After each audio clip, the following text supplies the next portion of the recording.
Welcome to the Scene Snobs Podcast. It's empty, Gail.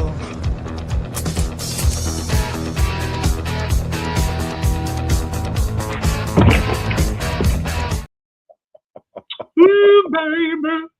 That sounded more like what's that one song where it's like, ooh, baby, you're making me crazy. Atari Billionaires Club. Yes. That doesn't help at all. That's Yeah, the name that's of the song. How bizarre. How bizarre. How bizarre. See, I'm not there. If people are like, hey, what's this song like Radiohead sang? I could probably name a good amount. Okay. But if somebody's like, hey, what's that song that the B-52s sang? And it's outside the two that I know. Love Shack and Rock Lobster? Your shit is rocked because I don't know what the hell they say.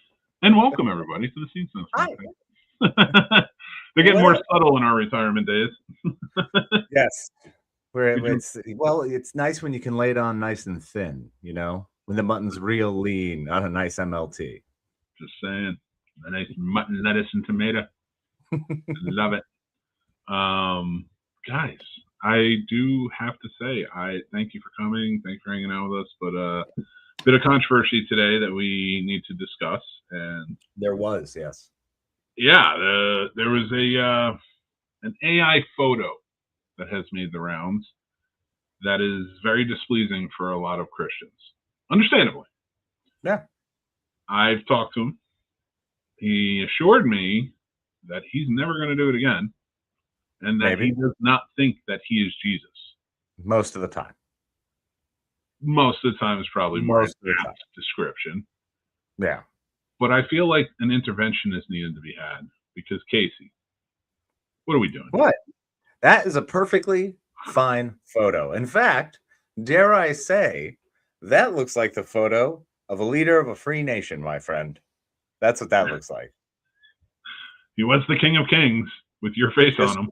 Just showing that support, buddy. Just showing that support. I'm not saying I am him, but the entire purpose is to be more like him. So if you want to be more like him, why not have like a vision board? It's more like a goal, right? That's kind of the way I look at it. Like, that's not who I am today, but that's who I'd like to be one day. So what's your goal here? To become the son of God? No, that's absurd. To heal Jeffrey Epstein or maybe Jon Stewart? We're not quite sure. No, clearly it's to heal with my hands. I want glowing light from my hands. That's the entire point of it. Listen. How do you not get that? I feel like that comes across very clearly. Well, it doesn't come across too clearly. It kind of looks like a doctor's outfit from the Red Cross. I don't know if it's fully Jesus. Well, no, it's definitely not supposed to be that. That's more like a hazmat coat. It just didn't really translate well because of the AI. Well, here, you know what, dude? I can say with full assurity that you could be mistaken for a doctor over the person who really posted. Oh, sorry.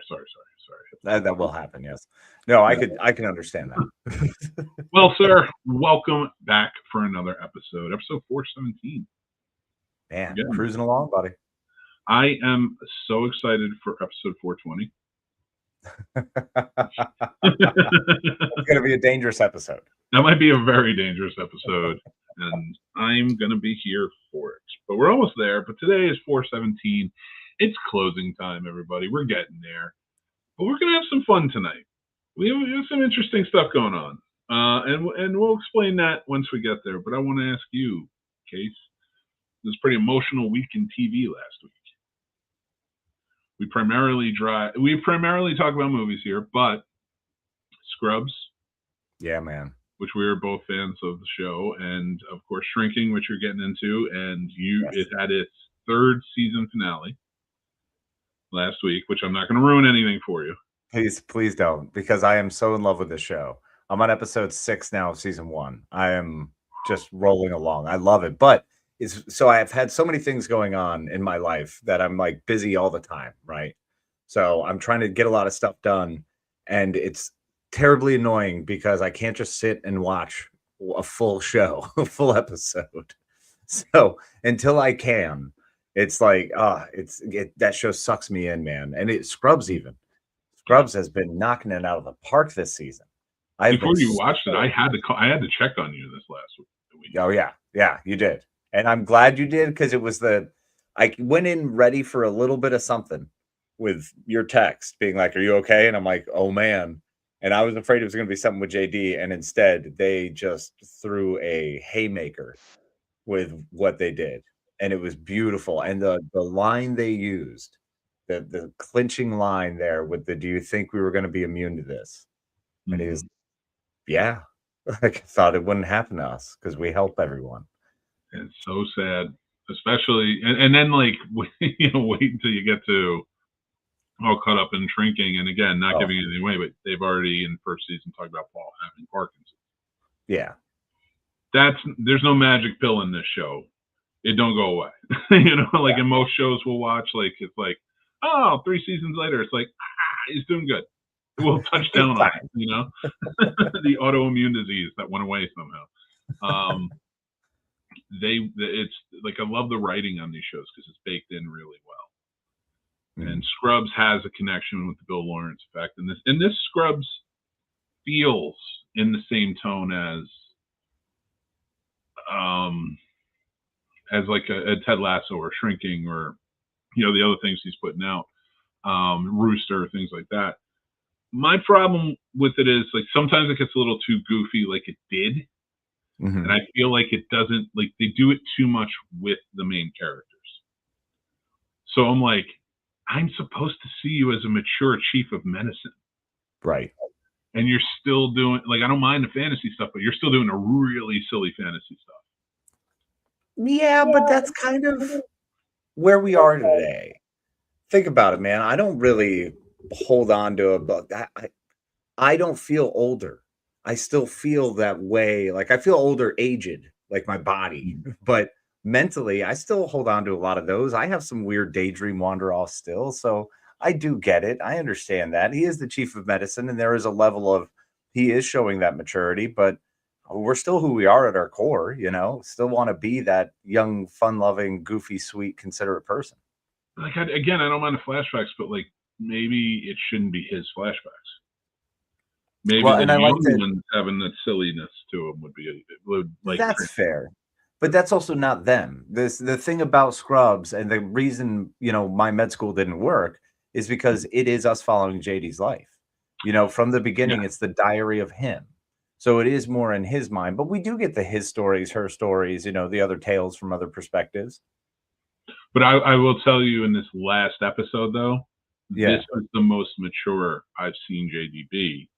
As soon as he finds out, like he does a good job, and I like him as that. Also, I just think Zach Braff's an asshole. Well, that's fair. Yeah. But I do like everybody being back together. I wish Carla was on the show more, but Yeah. she always added such a fun element to it. And this past episode was very fun for that, to have her back in the fold more. But I didn't get a good interaction with her and Dr. Cox. Yeah. Which, I mean, they started out as the best friends. You know what I mean? I would have liked to have, like, this last episode. Like, again, this last episode, I don't really have any complaints on. I think they did a great job. Even with the flashbacks and stuff, I was like, it reminded me of that first episode, the 1 and 3 episode, where JD loses his first patient, my first patient or whatever. Yeah. And I love that they My call back first to kill. that. Yeah. My first kill, yeah.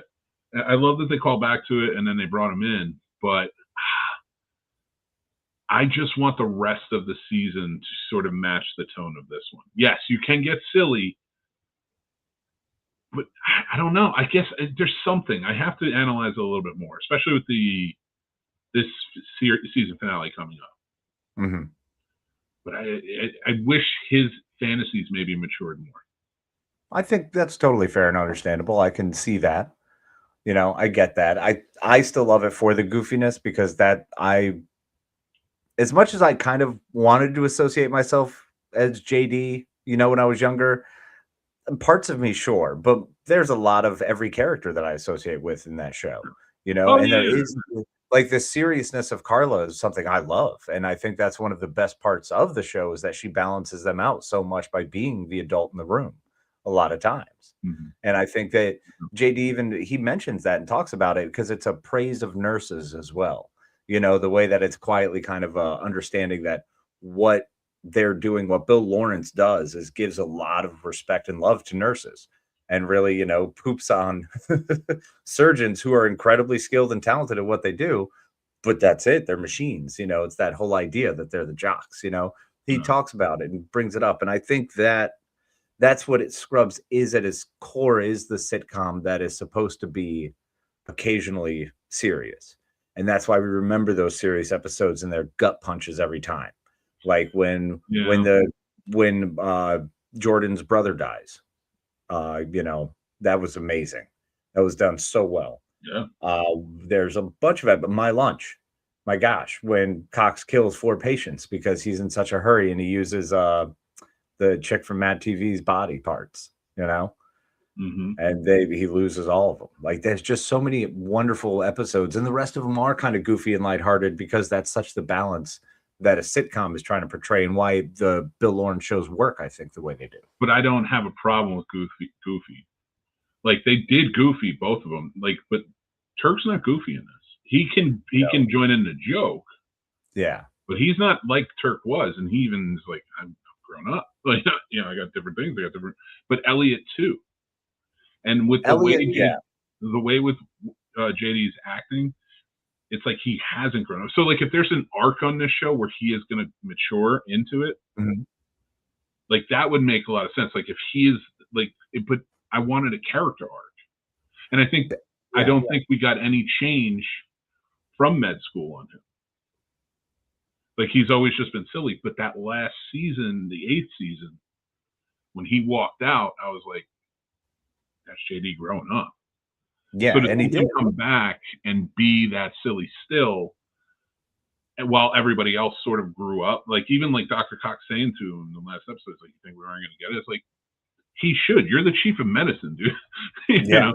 So I think it's just, if it's character change. I think we talked about it recently. I might have been here or in Sturdy Show. I was talking about it, like, where when I'm watching something, if the character doesn't change at all, especially my main character, like, you're not giving it to, like, you're not giving us, you're doing a disservice to us as a viewer, because we invest in you.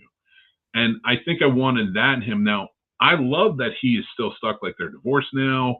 He's learning single life again.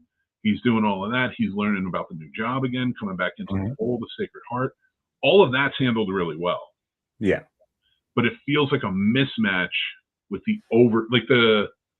when he goes to the harp player's house. Yeah. And they have and it gets really crazy. Which was amazing. And that, let me just say, that's where he and I differ severely, because that would have turned it into a fantastic evening for me. Hey, listen, that happens. But I'm not faulting either of you on that. Well, faulting him and not you. Yeah. I think that's where it's like, and I liked how he ended it. That was a mature ending. But I'm like, the whole, like, he over-sexified the jokes. I'm like, you're the chief of medicine, dude. I was like, so stuff like that. I'm like, because I think I'm looking at JD. Like, when you're looking at Shrinking, like, Jason Segel's character is silly. He does some silly shit. Oh, yeah. But he learns from all that silly shit throughout. And then in the next episode, he sort of, like, composes himself a little bit different. JD still feels like the same guy from the old show, whereas everyone else around him feels like they've matured and grown up. See, I can see that, but I feel like part of him being the way he is because he is free from his previous relationship, from his marriage.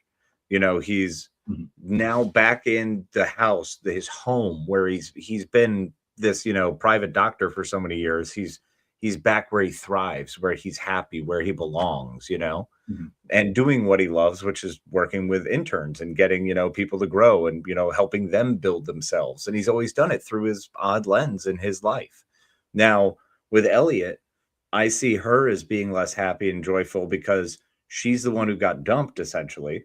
She's the one who really has kind of only work. She is Cox. She's more Dr. Cox. I don't need him to be Dr. Cox. I just want him to be more mature. I see what you're saying. Like, he's newly single and stuff like that, but he's acting like an intern. Sure. Yeah. I mean, he absolutely is. And there's times of that, but I think that was part of the charm. And I'm happy to have that. I think it works out great. I will say this is the weakest Bill Lawrence show on right now, in my opinion. That's fair. I mean, And I I will think it's vehemently because, disagree with you. but I think you're a Zach Braff fan. Yeah. The things that are going on in this show, that Zach Braff's character, he's Mhm. directing that. He's making that happen. Yeah. And I get that, and that's what he wants. Like, but to me, it was like you just didn't add. Like, it's what's the point of a revival to see everybody if you're just the same person? Well, for Unless, him, unless that's a part of the story. and that's what I think. I think because I of the do not. reveal, I think for the reveal of the episode we got this latest episode, we are going to see him rapidly grow up as we did, right, and he was right there at the end. I truly hope so, because especially with something like that, because you're right, this could be that thing that really locks him in, and he's like, all right, time to put on my big boy pants, stop doing this. Not that you can't have the comedy, but I thought like the comedy of when they did Eagle and then fell over. Yeah. Silly, but effective. It works. I think we should give that up. Yeah, you're probably right. We're too old now. Like, that to me calls back to the old show. You get those Easter eggs, but at the same time, there's comedy in it that says we're different, though. Yeah, I think that's fair. Get the same show. Yeah. And let's be honest, we're honestly trying to go back and watch Scrubs and see them be young and be athletic and doing stuff. It's hard for me because I'm like, damn, I used to be able to do all that dumb stuff. Now just the people falling and tripping everywhere, man. I'm just talking about the way bodies used to bounce back. They don't anymore. It sucks. No, I know. I'll mess with it. And that's the other thing with the Bill Lawrence show. Just one last piece. It's always tough to judge a Bill Lawrence show until its season is complete. Until the story he's told is done, Yeah, but he's not telling these stories like that. I think this one is also because Brent Goldstein writes most of the other ones, and he doesn't do this one. No, and this one is clearly. That's where I'm like, he's out, Zach Braff is in, and Zach Braff's comedy isn't great. He tells like a fine story, sure. But even like when you go back and you watch Garden State, which I like, yeah, he don't like to change. No, that's kind of his whole thing. I mean, and that's honestly one of the things I love about The Last Kiss is because he doesn't change. He never really, he doesn't grow. He doesn't learn. He just sits outside. That's it. He sits outside. He acts like a child. And sits outside her door until she lets him back in. He wore her down. He was such a, like, and I'm saying this from the eyes of now, back in 2000, whatever, I was like, that's romantic. Yeah. Because I know he's going to grow kid. Same. Because I was an idiot kid. And like, the grand gestures and all this stuff like that was what was supposed to be romantic. I do not think that in any way, shape, or form now. Not that grand gestures aren't important, but they should be important for the right person, not anyone. Exactly. That was like Ed. Do you remember the TV show Ed? I mean, that was one of my favorites. When he legitimately shows up, he shows up as a freaking knight in a suit of armor with roses. I'm like, yep, well, that's apparently the perfect embodiment of who I was for like a solid 10 years of my life. And I think that's where I want JD to graduate from. Yeah. But again, like, because Bill Lawrence has a good focus on making changes, like, again, like Jamie Tart is the greatest character arc in TV history. Oh, it's phenomenal. From beginning to end, to being the most hated fucking human being on that show, to being one of the most loved, if not the most loved. Yeah. Like, and gradually does it. And my thing was with this, I really want JD to not be Dr. Cox. I want him to be JD. Yeah, of course. But I want him to take that more mature role in, like, still be silly like Cox was, but in his own way, in his own JD way. But it doesn't feel like he's leading the charge. Yeah. So, again, we'll see. I saw a glimmer of hope with the Dr. Cox thing and the way he was like, all right, you're going to listen to me. I have a plan. We're going to follow it. And that's where I'm like, play off of this. I think it'll work, man. Well, you're an optimist. And I'm an optimist too. I'm not a Scrubs optimist. I'm not a Zach Braff optimist. Let's just say that. I am till that for some. I'm a Zach Braff apologist. Like, sometimes I'm just full on. I'm so on board with the man and his career. I'm like, yeah, he's an artiste and kind of a dick, but he's also a fixer of shows, and he's a pretty good director, and he has a certain style, and I can appreciate that. He was JD, man. He was on Star Wars. But All yeah, of a sudden. Oh, well, and also the Scrubs Christmas. If you haven't watched the Charlie Brown Scrubs Christmas, I'm pretty sure I've shown you. I show everybody. It's one of the best. Yeah. It's been a while. It's literally just the Scrubs voiceovers on the Charlie Brown Christmas special. But the Scrubs characters do it. So it's every single Scrubs character, the entire cast. All right, I might need to watch that. That sounds Yeah, it's amazing. I'll drop it to you in the chat. Yeah, and now you're watching Shrinking 2, which has one of my favorites, and Jason Segel. Well, he's phenomenal. I love him. So good in that. I mean, not just How I Met Your Mother, but Forgetting Sarah Marshall. Amazing. It's a classic. There's so much about this show that's going to happen. That's going to make your geek heart shine. Oh, by the way, I don't hate Zach Braff as much as I hate Ted Mosby. No, I think we all hate Ted Mosby. Not Josh Radnor, actual Ted Mosby. Yeah. No, Josh Radnor is just another artiste, and that's fine. I'm always fine with actors. Do your thing, man. That's great. But Ted Mosby was a terrible character. It's funny because when that show ended, I feel like the next year all the movement started.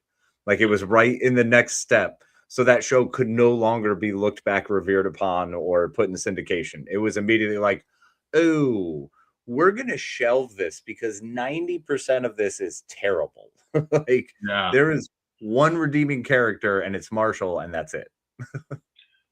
Yeah. I was seeing if there was another one, and there's not.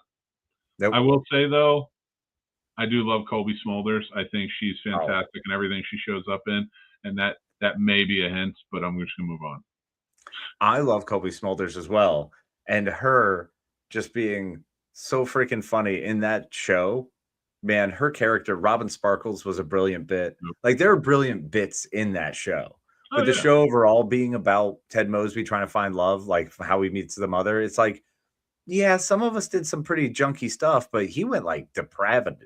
Like it was bad, man. That to me was the death of nice guys in movies and TV. That was the final. Like that was the one that pointed it out. Women could actually start looking at it and be like, "Do not be this guy." Yeah. And sorry, Ted Mosby. I know you probably weren't going for that. And I think that might be why with JD, I'm like, don't stay a nice guy. You did a lot of work on the original series where you grew up. Because that 8th season, especially that finale, he did so much growing up with his son and such. A son we never hear about anyway. Yeah, it is always wild how he and Elliot, when they're working together, and it's like, where's your baby? She was pregnant. She had another baby with somebody else. Where are these kids? So you would think, but So I think that's where I'm like, let's see. But I'm also coming off of the Malcolm in the Middle revival. Oh, how in the world has that gone? Okay. Here's the thing. I think a lot of people didn't really like it. From what I'm seeing, I don't 100% know. I did. Okay.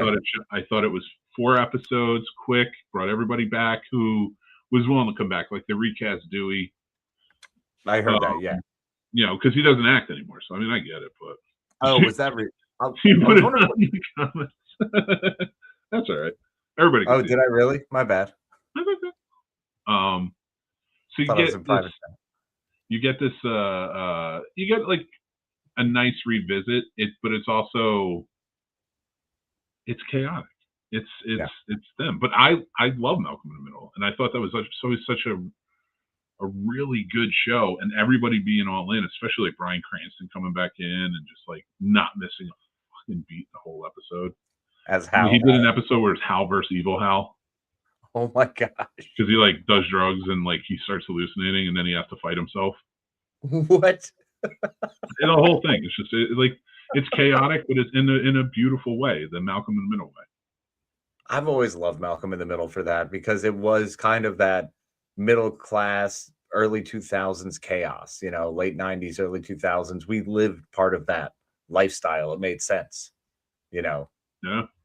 It was kind of cool. Oh, sorry. I was going to just say these poor people can't get a fucking kid out of their house. Because now they have like a non-binary child in the that lives in the house, like 15 or 16. And then remember the baby they had in the original? Yes. He's in the military. He's in the Navy. And then all the rest of them are like Dewey is like a famous pianist. And he's traveling. Yeah. Amazing. Reese is Reese. Reese finds the best work for him. I hope that Reese never changes, because if Reese changes, the entire series will just blow up. I think a lot of people don't like that because he does change, and then the reveal happens. Okay. And you're like, oh, Reese, you fucking asshole. It's just like perfect response. But yeah, I'd say check it out. It's only 4 episodes. Worth a shot. Yeah. Yeah, it's Malcolm. He hid from his family, and he never told them that he has a teenage daughter. No way. So they find out. Okay, that's gonna be fun. Oh yeah, like I said, chaos, and it's done well. All right. Wonderful. Well, we had a bit of a. I like our talks, but we got to get down to business, sir. We do have work to do. We have a lot of work to do. I got a lot of pictures. So tonight, what Casey and I are going to do, we're going to be playing health inspectors, who are going to grade each of the movie restaurants and bars that we have chosen for tonight. We might bring this back down the line. There's a lot. So if I missed any, we'll do it on the next one. But basically how it's going to work is we're going to do this. I should have done that in white font. Whatever. We're going to give it an A. Would you bring the woman you love here? If you would, it's an A. B, would you take someone home from here? Yeah, I mean, pretty logical, if they're a clean, reputable person, that you have no problem being like, yeah, I can get sloshed drank, and I'm pretty sure I can bring someone home here, guy or girl, and be confident that I'm not going to have to worry about catching some crazy business or having them steal things from me. Exactly. And then you get to C, which would be, would you throw up here? And there's a roofies warning at this point. Roofies warning that will stick around for the rest of the grades. or actually just become like, yeah, there's definitely roofies in your drink in this one. Yeah. And then hard drinking. D, would you have sex here? We're all adults. Calm down. No, that's an important measure. All right. As someone who has made love in multiple restaurants in his life, that's absolutely important. That is a viable thing. There's nothing better. I shouldn't say it. There's nothing better than doing it in a restaurant on a table, and then you clean it, but then somebody eats at that table the next time you're there, and you're just like, yeah, that's where my ass was. That's horrifying. Love it. E, because I don't like the fact that the grading scale leaves out E. Yeah, right. E deserves representation. Risk of ending it is quite possible. Risk of life ending is quite possible. Yeah, so whether it be from a stabbing or the potential of just bar fights breaking out, or potentially too many roofies in one night. Severe STDs. Oh, yeah. Like you walk in and you catch warts or something. Yeah, it's going to get you don't even have to have sex and you're going to catch an STD. Yeah. And then, of course, F. Death is certain. We've all been there. 100%. Even from the food. Yeah, like potentially the food could eat you.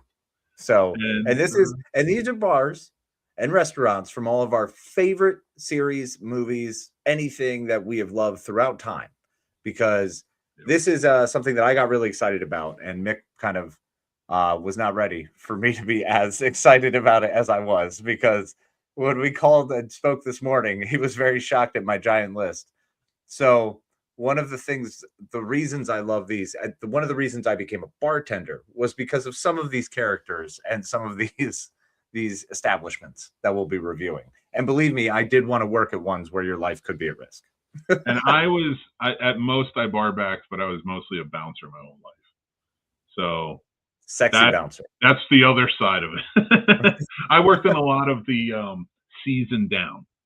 If there were roofies, I was the guy watching you drink for you, so they wouldn't get roofies. I took that shit seriously too.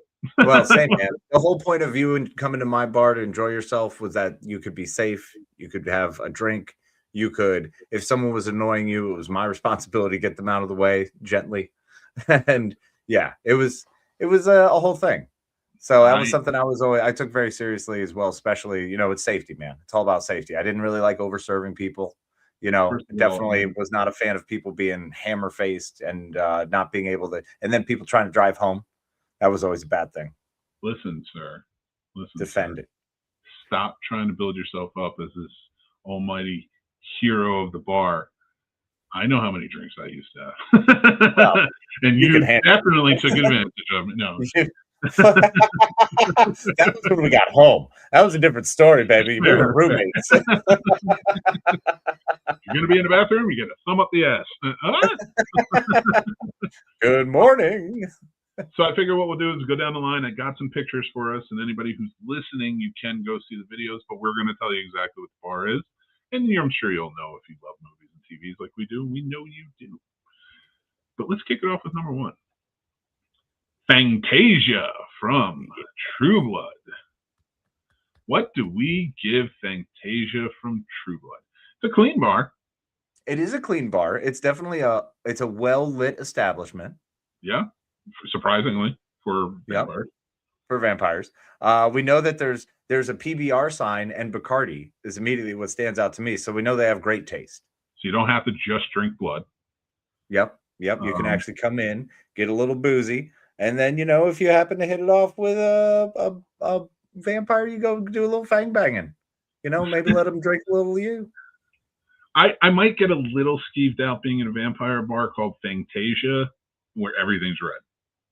Yeah, I mean, clearly that's a color choice to assist with the cleaning. So automatically we're gonna have to blacklight this place.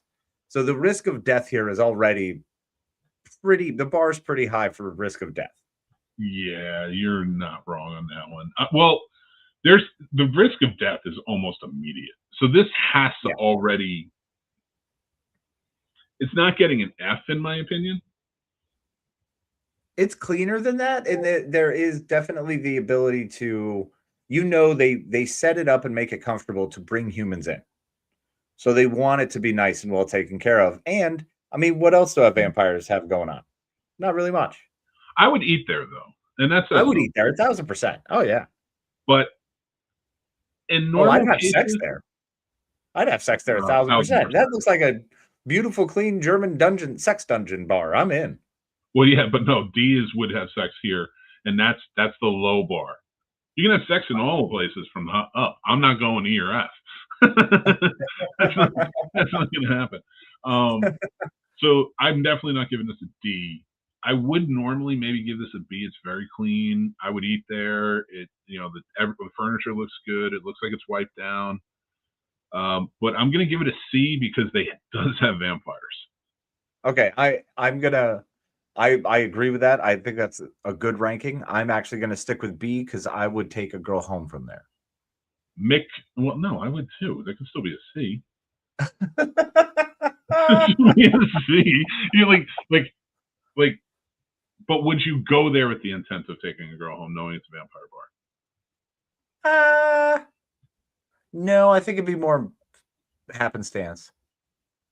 And to see that to me throws out the C vibes then. Because that's a me, I have to. I'm like, ladies' night. I'm going to dress up. I'm going to go. That's fair. Yeah. I am trying to meet someone and take them home, like respectively back in the day, not now. I have to put that out there. I got to put safety lines. Yeah. The thing that keeps me from putting a B.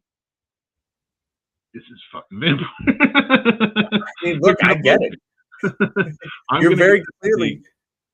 You know what you're walking in. I have to stick with a C because it's not a B level, so it's not B quality. So yeah, you're right. It's not a B quality, but I'm going to say this: if there weren't vampires, it would be a B. But we are right. The vampires bring it down. Yeah, so it's a C. Fantasia gets a C. All right. This next one, the Obi-Wan Club, from Temple of Doom. I'm going to tell you right now. This doesn't seem like a normal night where they're shooting it up. That seems like a Dr. Jones type of night. The Oh, gangsters hang absolutely. out there, but they don't like. If that place was shot up every night, it wouldn't be as nice as it was. Right. That place does not give get shot up vibes. That was a one-time thing. And if you happen to be there, that's a rough night. So that is nowhere near an F starting. Honestly, this is starting at a B. I'm at a B. The thing is, the gangsters throw me off. But again, we've both worked at bars, hung out at bars where the elements could have ended up the same way, and in some cases, sometimes did. Yeah, we were, but we weren't always the greatest spots. There were some sometimes interesting characters that would come along and spice up the maybe morning. We've had that before. Yeah. So Yep. yeah. So I, yeah, you know what? I'll completely agree with you, and we'll put that. I really would take the woman I love there because you're going to get a dinner and a beautiful show, a cool table service, a neat atmosphere, the way they serve the flaming sticks of meat. Like I'm yeah. in. This is an A for me.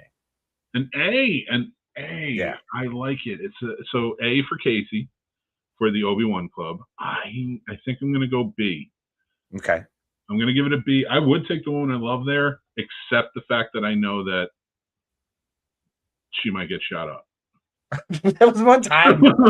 so, but would I take someone home from there? Yes. Oh, Not 1,000%. like again, single life. But Yeah. yeah, like I would. Like definitely, Willie. I'd hit on Willie. I'd be like, Oh, you're I'd hit on pretentious, Willie, you're and then way out of your league, but I would hit on her. And then as soon as I realized who she was as a person after talking to her for 5 minutes, I'd be like, oh my God, I have to leave. I would talk to her for 5 minutes and be like, "Want to go to India?" She'd fall in love with me there. I'm telling you. Right. This next one. So that's an A and a B from us.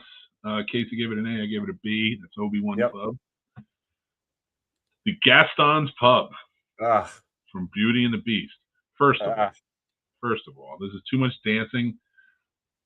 Dancing should only happen occasionally. Like not okay. It sound like fucking John Lithgow. Dancing like if it should happen like on the weekends, right? Yeah. I feel like Gaston sings a lot in that place. That's what I mean. That's the takeaway. And it's his dancing. It's not like, hey, let's groove, you know? Yeah, well, it's all his style. That's the problem is my issue here with Gaston's Bar is it really, really caters to the douchebags.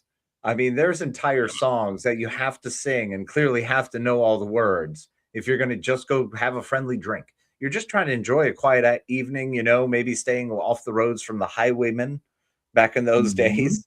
And Yeah. you walk into a random hunting pub that looks like a nice inn and people are just screaming and cheering and singing, but the entire bar's into it. And if you don't, they all stare at you. Or if you sing it wrong, they like some giant brute comes over and just punches you. What kind of horse shit is that?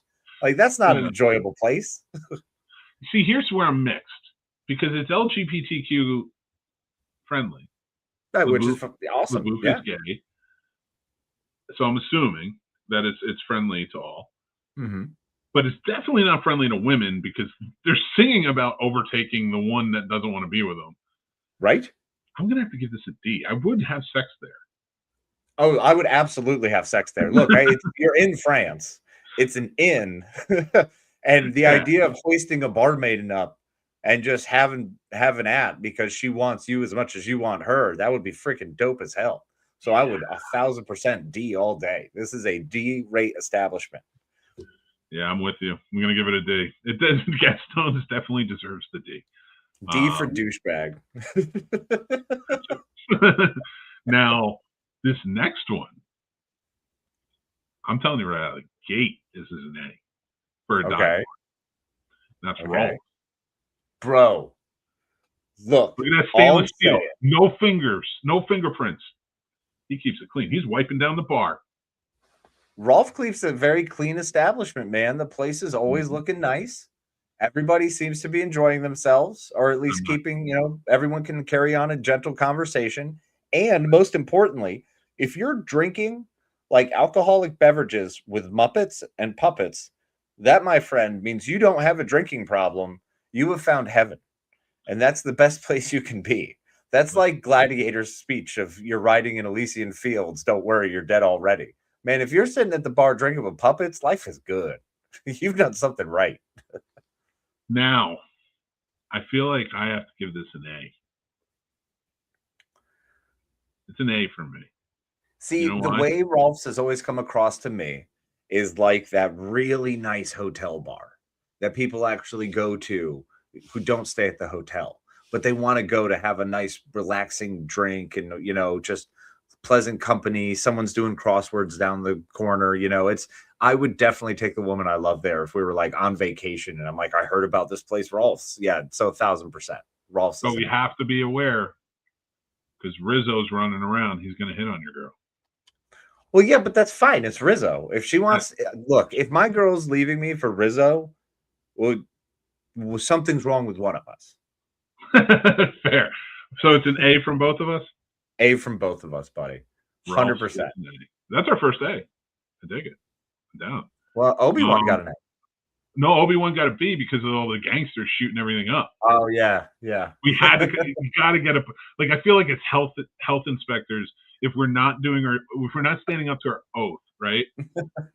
of somebody shoots the place up is probably not getting an A. Yeah. Your meat might be good, but the bullets are in it. So that's fair. The next up is I can never remember the name of it. The Three Broomsticks from Harry Potter. Ah, yes, the Three Broomsticks. This is a goddamn F. Right now, Mick gets an F. Okay. Hanging out there, first of all, underagers in there, F. They're drinking butterbeer and it's wizard stuff and it's like root beer. So, yeah, first and foremost. Muggles. And plus, they discriminate against Muggles. So, that's my problem. We're in there as humans, so we're getting crapped on. Not to mention, we may get killed because there's Death Eaters in there. You know what I'm saying? That is not a safe place for humans to be. So, even from the food, because they're wizards. Yeah, that's an F. F. Three Broomsticks is an F. First gets an F. Yeah, I mean, it has a decent ambiance, but honestly, I could skip it. And what if the wizards make all those like antlers fly off the wall at you? You're done. You're pierced. You have no defense except for the help of others. I do not like the idea of going to an establishment like that. I might have found my second F in the next one. Ooh, oh my God. Okay. I'm going to bar the Overlook. Look, okay. First of all, they're ghosts. So they're probably leaving ectoplasm everywhere. Or because all of this is happening in his mind, that clearly this place has probably fallen into severe disrepair and actually looks nothing like that. So I also have a problem with that many ghosts being in one place. That just generally not really a cool thing for me. So yeah, that is an absolute F. There's nothing. I was thinking about an E. I was thinking about it. But bro, you got kids running around in the back just eating pudding with their hands. I ain't trusting this place. It's gross. Ooh, F. Sorry, Overlook. Should have done better. Uh-oh. Hold on. Gotta get my thing ready because my thing's not working. It don't want to work for me today. Yeah, Lloyd's Hotel Bar is the F. Talking to Overlook Hotel. I don't know what I did here. But I did something. Now I'm going to come back and hopefully it will give me exactly. It's not letting me go up or down. So I'm going to start here. All right. This is the Blue Oyster Club from Police Academy. It's the gay bar. I'm going to tell you right now, I have no problem with the gay bar. There's no arguments against it. And my grade does not reflect the fact that it is homosexual men having a dance on that or making out or whatever. Firstly and foremost, for me, I miss dancing at the gay bars because they were the most fun place to dance. I had so much fun whenever I went to gay bars and danced. I loved it. The family bars, they were amazing. Oops, sorry. So I always had a whale of a good time there. However, you could always expect terrible things going on in every deep, dark corner. Like drug use, like you don't know what you've got going around the corner. So for me, it varies in several ways because it's an A in that I would take the woman I love there because dancing is the best. Okay. But I also would dancing is not the feel best. comfortable. I would not feel comfortable eating there. I So will it say, lands somewhere. I think it's a D for me because I would have sex there. okay. Like with anybody? I don't care. I'm not judging you because if I'm in there. Do you know how many straight women actually go there? No, quite I a don't lot. see any. No, listen. Because they feel safe dancing there because it's a fun place. You can never. No. You can't stereotype gay clubs from the '80s to every gay club now. That's not All right, fair. fair. There's a lot of We're hiding. talking about the Blue Oyster Club. So let's say the Blue Oyster Club, probably a little different because it was a much more closed environment. Listen. So probably an E then. All right. I lost my ability to put up the thing. So E, I'll give it an E. Yeah. Well, we can give it D's and not have sex with. We don't have to have sex. It's not like no, but just because we would have sex there, we can keep it open-minded while we drink and then leave. Yeah, that's what I'm saying. So yeah, I give it a D. I stand by my D. The Blue Oyster Club gets the D. We're giving the Blue Oyster Club the D. Next up on our list. There it is. Yes. Rick's Cafe. Rick's Cafe, baby. I love it. This movie is one of the reasons I became a bartender. This movie is, oh my God, so good. Being Sasha would have been the best job because you just make a boatload of money and you get to hit on like banging chicks who are just smoking hot. Yeah.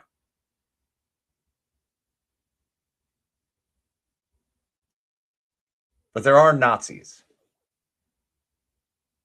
I had to fix myself. My apologies. And I'm back. Okay. Back in the New York groove. All right. Rick's Cafe, what can I say? First of all, there's a shady element. There's always cops shooting people. There's always bad people. I don't know that I would give it. It's not certain death. But I'm probably going to give this an E only because it does draw the element of gambling, which I'm not against. Like, remember, I'll go to this place. Yeah. But I need to warn all of the people going in as the health inspector as to why it's an E. You're probably going to die here. And Rick is probably going to shovel it underneath the carpet, and it's just going to be done. I don't think it's that likely you're going to die here. I still put this actually up at a C because I would comfortably eat here. It's a nice establishment. Considering the time, it was relatively clean. I think they did a good job keeping it, kind of on the up and up. People seem to enjoy the food. A lot of older guests came in and enjoyed themselves. So, yeah, I'm going to have to go 100% with the C on that. Okay. Roofie warning engaged. You talked me up a bit. I don't think you're going to die right off the bat, so I'm going to give it a D. Okay, sweet. I would have sex there. Yeah. Rick 1,000%. You kidding me? There's a whole balcony system, man. They've got like a fire escape side balcony thing. I'd be banging all over the place out there. Really? Yeah. You know it. You know what's happening. All right, next up is one of your favorites. I didn't get an indoor shot, but P3. Yes. What you got? What you give me your rating on this because I'm having trouble remembering it. Okay, so first of all, this is Club P3 from Charmed, run by the sister Piper, whose husband was Leo. Brian Krause, great friend of the show. Shout out. Got it in. But P3 was a really cool 90s nightclub that was also kind of like a hip lounge that also had this huge wraparound, beautiful bar around it. The really nice place. Now, I do remember them actually throwing their trash away in dumpsters. So that's helpful. Unlike another one that we have coming up, I'm sure. So, and they did do a lot of in shots of things happening like in the back. So like the kitchen shots were always, it was a clean kitchen. They did a good job. I mean, you have a chef running your kitchen and they had a huge storeroom. So they never really seemed to have too many animal problems or any issues like that. This is a place that I would absolutely be all day because I would 100% go, and I would happily go cruising for chicks at a place like this. This is one of those spots where it is meant for people to go hook up with other people. Like All that right. is the vibe out the gate. Now, the only issue here is the fact that occasionally there may be some warlocks that show up and maybe a fireball flies out of You can't nowhere. give it a So that's B. why it is.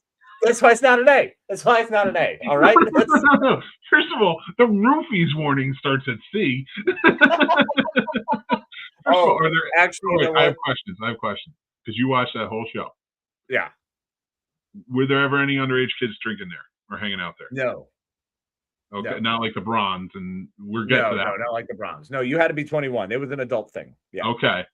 Was it? I know they played bands, and it was like a dance club. It was like your generic CW sort of like everybody had to hang out. Yeah. But magic happened there, so that automatically puts it down to a C for me at least. Okay. The reason I'm going to allow the C to hold is because there were definitely some 90s and 2000s looking people, some dudes who probably look like they roofie. They were There's no absolutely. way roofies weren't at least in somebody's pocket there. Somebody was walking around with roofies. There was a weird, shady element, and there was a lot of that sort of like San Francisco douchey vibe. So It was San Francisco? yeah. D all the way. Would hook up, but I'm pretty sure I'm going to die. First of all, I'm probably going to die on the walk up the hill to get to it. I mean, it in San Francisco. Let's be real. That stupid city makes no sense. Everything goes up or down. And who wants that? I'm still giving it a C. I hold my C firm. I'm giving it a D. Would hook up if I was single. I mean, listen, the sister's right there. The first three, and then the next three. And then I'm sure they added like 4 or 5 more by the end of the show. I mean, who knows at that point? No, they You didn't do. have that. You do, They you had, son of a they had bitch. 3 sisters. They had one more after the other one died because she was a half sister. And then they had the other 2 girls who were their own sisters that were trying to kill them at the end. This is amazing. I'm so glad that show exists. I love that show so much. So glad. All right, next up on our list. Court. Woo! This is an A establishment for me. It's an A. Is there shady? Oh. Nope. You know why? Because the Federation stops any bull crap. Yeah, I know, but I mean, they are next. They're next to the wormhole. They're going to war. I'm that to me that might bring it down to a B. Look. At some point, maybe fuck me up. Maybe the Dominion took it over, and maybe Quarks wasn't exactly the same kind of place it was when they were being held against their will. But that's fine. Things happen. It's still you could still go to Quarks. Quarks is still I think B is probably safest because it's a war zone. Yeah, that's the only reason why, though. Yeah, he was shady as hell. But he kept a great establishment, man. That sucker was clean. That place was nice. Well, he had all the hollow programs. Another Ferengi made that clean. Well, all Rom, baby. Damn right. Yeah, we need buddy. credit for Rom, man. You know how I feel about Rom. And plus, you had Morn there. Morn made me feel good. I mean, if you saw Morn at the end of the bar, life was good, and he would talk your ear off. That's true. I love when they always said that. They're like, he'd always be like, "What have you been up to?" He's like, "Oh, I just finished chatting with Morn." When people are like talking about having talked with Morn, and Morn never says a word on the whole show. And then, would just open his mouth. Oh, it was such a good show. Man, and the Dabo girls, bro. The Dabo girls. Oh, the Dabo girls. Good call, plus you had a holodeck. Total Recall. I mean, say right now, I've done 3 boobies. The one that I love is already there. And I do love. So this is a great spot, the last resort, right? Which is the last stop before you're on Mars. It's wonderful. I think I'm gonna put this. This is an E. This is an E. Because I desperately want to go to space because it's space. So I'd love to go there. However, you're in space, so everything wants to kill you right off the bat. when they shut off the air. Yeah, right. But they've been living there for a long time under those conditions, so that's a risk of life ending as quite possible. It's not that certain. That day it was. That day it was gotten an F from us, but we got to walk away, so we're good. All right, what's next up on our? We were good. Oh boy, and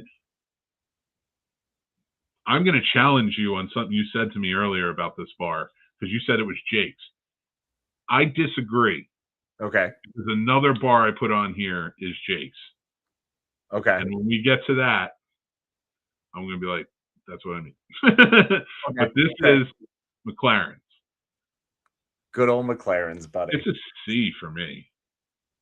Oh, this is a C, 100%. This is, it's a high-end bar. It's mostly business professionals, people, 20 to 30 or 20 to 40 really, is your group. There's maybe 2 times they had a fight in here, occasionally drug use in that bathroom. But honestly, for the most part, everyone's just drinking and having a good time. This might equate more to the Philly Tavern, actually. I would even say maybe the pub. Maybe the pub. Yeah, I mean, they're both pubs. The social aspect of it. Yeah, I can see that. And when I get to my other one, and I'll tell you why I'm thinking that, then we'll have more of a debate on it, I'm sure. But I might even move this down to a D, if I'm being honest, because they did have sex here. Well, they did have sex here. Also, they had the weird back room, so there was humping going on back there. Whenever there's a secret back room, the staff is banging there. Let me just little secret behind unveil the curtain in restaurants. Also, you know what? No, they didn't take care of their trash. They had rat problems. They had you know what? This is a D, 100%. It is a D. Yeah, I mean, I'd still like to have a drink there, but I'd totally go there, 100%. I'd be a regular there. Every single one of these I would go to. I mean, I've worked at pretty much all of them. Except the Last Resort. Total Recall and the Overlook are the only 2 that I'm like, nah. Dude, nope. I remember I worked for a bar that had a basement that was 40 feet down. I don't know why they dug so deep into it. And the ricketiest stairs that could ever exist. And if you don't think I almost shit myself every time I had to go up and down there to get a keg. Oh God, that's where the kegs were? That's even worse. Yeah. Oh, and they were like bricked alcoves that you had to go into get them, because that's where they stored everything. It was weird. It looked like a dungeon. Oh, and it's still I loved it. It was fun. But we survived it, man. Wait, when did you give this? You gave this a D, right? Yeah, this is a D, 100%. You're not gonna die there, but no, there's no risk of death. The risk of disease is high enough. Yeah. Still gonna bang it out there. Definitely. And now the Roadhouse, something Roadhouse from, I can't remember the name of this Roadhouse. I do remember it from Supernatural. Ah, yes, the Supernatural place. F. Fucking F. They're hunters. Harvell's Roadhouse. Look, it's Harvell's Every Roadhouse is I didn't even put the Double Deuce from Roadhouse in this, because Roadhouses get Fs. Do they have a place? 1000%. Do I hate them? No way. Are you gonna die there? Almost definitely. No. A lot of people drive away from Roadhouses. That's why for me, Roadhouses get an E, because not only would I love to go there, and this one specifically, because Harvell's is 1000%, I'd probably still bang it out, because there's dominant beast hunter ladies. No, so I'm in. You lose them as you go up. So F you're banging, E you're banging, D you're banging, C you're banging. But the B's you're taking, you would take someone home. They're home. Yeah, you're bring in love with the A's. Right. But you're banging at every level other than yeah, no, that's valid. Yeah. That's in the true. Bar. But this is a bar where you're doing it on the dartboard while everybody's watching and some people are playing. I realize I realize everybody watching or listening might say, I think he means pool table. I don't. There's somebody there too. They're on the dartboard because there's other people in other places. These are hunters. They gather here for that communal moment. And they don't care. It's off the grid. How many monsters are searching them out? Mm-hmm. This is a disaster. I'll give it an E because you're right. It's not certain because they do drive home from there. Right. But it's up there. That probability is high. This is like an E and a half. I mean, yes, because there's a very good chance that honestly one of those hunters could come in possessed and pass the possession on to you. So like there's some stuff that could happen. But you know what? That could happen anywhere. You're not wrong. But for the sake of this establishment, I think an E is a perfect grade because I'm with you. Yes, E. be aware that when you go here, there's a lot of risks. Yeah, and it's somehow run by two of the hottest women on the planet. Get out of town. Supernatural, I just gets a pass on everything for me. It will always will. I love it. I need to rewatch it. Yeah, I started to rewatch now because I started picking up some of their comics and I'm like, I'm just going to start from the beginning again. Dude, Jensen Ackles is probably the only person going to be like, hey, I voted for Trump 3 times. And I'd be like, I still love you. I still love you. I actually tried to get River to watch it because I was like, well, Supernatural would be a good one. This could be a good show for her. So we flipped it on to start it, and I was like, oh my God, I forgot the first season is actually terrifying. Like it is. Oh, it's hard, really, but if she likes hard, it's good. She does, but she's just not there yet. You know, she just needs another year, and then she tried to say that. She was like, let me just one more year, Daddy. It's a little scary. I was like, honey, whenever you're ready. No, there's no pressure. Yeah. I just figured we'd try it because you've been bringing up kind of the supernaturally talk and stuff. But yeah, I'm trying to like lure Tommy in because like he kind of gave up on horror for a little while. He was too young and he didn't want to get too into it. Yeah, he liked some things, you know.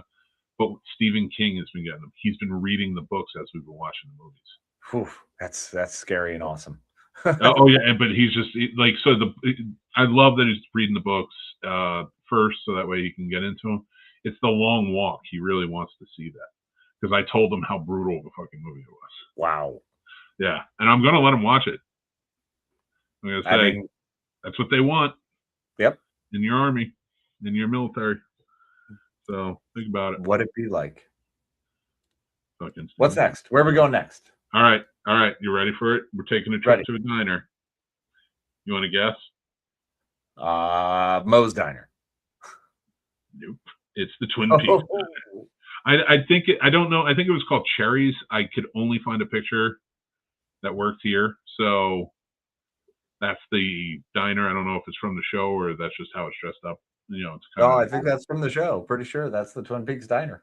Oh, Twin Peaks, Cherry Pie. All right, cool. Yeah. I haven't watched that show in so long, and I didn't watch the resurgence of it. I didn't either, and I want to though because there was something about it that was so good, but I have to rewatch the whole thing, and it's such an undertaking because once again, it's one of those you have to sit down and you can't miss anything. If you look away from David Lynch, you've lost the story. You know, so I'll get 5 episodes in, and then I need a Lynch break. Yeah, I get it. Like, too much Lynch will scramble my brain. Yeah, I think I watched a double feature one time, and like I'm still trying to claw my way out of hallucination. Ease yourself into it, man. Get a little, what is it? Crimes of the Future. I love that Viggo Mortensen movie. I don't know why I love that. History of Violence or Crimes of the Future? I didn't see Crimes of the Future. Crimes of the Future is great, man. I'm fucking in. For a second there, I'm like, wait, you mean that? No, I'm in. If he did a movie called Crimes of the Future, I'm in. Mm-hmm. Because with Viggo Mortensen right now, yeah, he can do no wrong. He did a cool horror movie way back in the day called Prison. Oh, you know what? I do remember that one. I haven't seen it in a while. I need a refresh, but yes. My old boss is in it. He plays one of the prisoners. Really? Yeah, Larry. Oh, man, he was such a great guy. So what are we giving the diner? I'm going to just give this one a B. Oh, this is 100% an A for me. Any diner, I feel that safe going in because I have no doubts that I will come out alive. I can take the woman I love there. We can go have our cup of coffee and our, scrambled egg breakfast and call it a day and get back on the road. It is in Twin Peaks, so I'm giving it a B. I have to think of it. It's like, yeah, But there's another diner I chose specifically for you, and that is Luke's Diner. Oh, buddy. This is the This is reason not on your list. This is one of the reasons I wanted to be a diner owner, was because of freaking Gilmore Girls. I had this idea I used to talk about wanting to retire as a diner owner, because I was like, this would be the best life. I love it. Dude, I would eat there every day. How could you not? Like, I'm not working there, but I'll eat there and I'll pay. That would be the food always looked good. Dude, that would be so cool. Like a cool little, I remember there's like this cafe back in the day in Jersey. There's like a corner cafe. It looked old school. They built it to look like it was in the 40s. Maybe the 20s. Like, it's just the way the dials and everything were. The bathroom, had the old pull string. Everything. Like, it was the wooden paneling, the checkered white and black floor. And they would have TVs everywhere, and they would show like 40s movies. Oh, wow. Yeah, and then they served coffee and other stuff like that, and like it was just like a cool, chill little spot. I don't know whatever happened to it. I moved, but it was a pretty awesome little cafe. I was like, I feel like this would do really well. Maybe not in like a small town in New Jersey, but it should, because it's amazing. But like in Virginia, and like Georgetown or something like that, I feel like that would do really well. Maybe not Georgetown. Georgetown's party.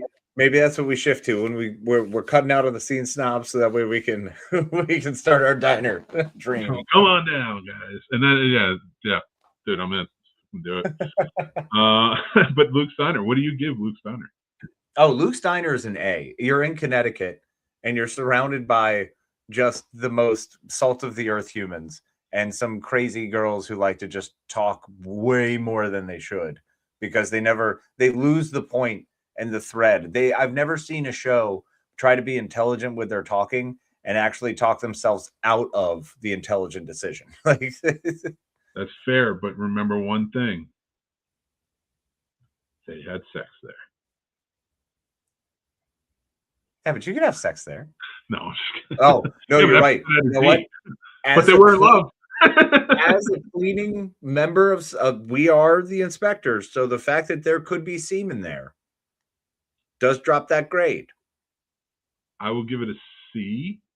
Yeah, I think a C is probably, you know what? As an inspector, I think it's a responsible thing to give Luke's Diner a C. And honestly, he looks like the type of guy that wants to bitch about getting a C. So, like, 100%. like if you gave him an A, he'd be like, I got nothing going on the rest of the day. Right? So you're welcome, Luke. But I will say, why don't we bump it up to a B? And here's why. Here's why. Sell me. That whole fucking town is clean.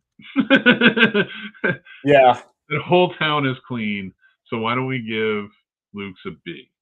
Yeah, when you're dealing with animals, the animals you're dealing with are like bears that are coming down off the mountain. You're not dealing with anything like small. It's gonna be something absurd. Oh my god. There's a bear. Where's the team? What's the name? I fucked up the joke already. I'm like, I don't even remember. Stars Hollow. Stars Hollow? Stars Hollow. Yeah, I think so. I'm dropping this thing down to a D again because damn Connecticut with all the bullshit and there's too many N's. Using N's everywhere. Too many N's. I picked that one for you and you wound up making me mad. All right, I got a good one for you next. If you're ready for it. Yes. Was it the Midnight Sun? The Midnight Star, baby. Star. I'm not good with stars right now. If there's a star in the name, I'm not going to remember it. This is from Silverado, but it's kind of encompassing all Western saloons. Yeah. Conversation. This is the most common. Probably filmed in all of them. Yeah, pretty much. And it's the most common style of the Western saloon. This isn't one of the super schwanky ones. This is a border town on the rise that probably they have a stage. There are dancing and entertainment and piano that play. There's gambling tables. So whenever there's gambling, automatically it's down to a D because the risk of death has increased. substantially. It's the Old West. Do you know what's in there? We were just talking about a little bit of semen at Luke's Diner. There's nothing but semen and whiskey in this place. And if you mean to tell me that there's not some dirty dick stuff going on, because there's a lot of guys' dicks out at all times up in those rooms. Yeah. A D? A D? Like, it's, first of all, it's the West. So, like, an E. Risk of life ending is quite possible. Automatically, You like, can get a scratch and you're done. They made a movie about that. Seth MacFarlane did a wonderful job in 1,000 Ways to Die in the West, and it's all true. Yeah, and he showed you every way to die in a saloon. This has an F.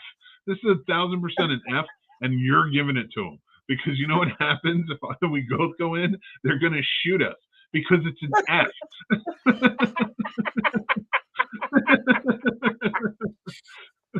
Yeah, I have to concur with my illustrious friend because it is indeed an F. Every Western saloon is an F, especially here or in Back to the Future 3, because I feel like they're very similar. Back to the Future 3's, they dolled up and was nicer. This one was much more plain. So okay, but even then, you know what the one for Back to the Future 3 is, and I'll bet $1 million because it was both filmed in Universal, is Bill and Ted.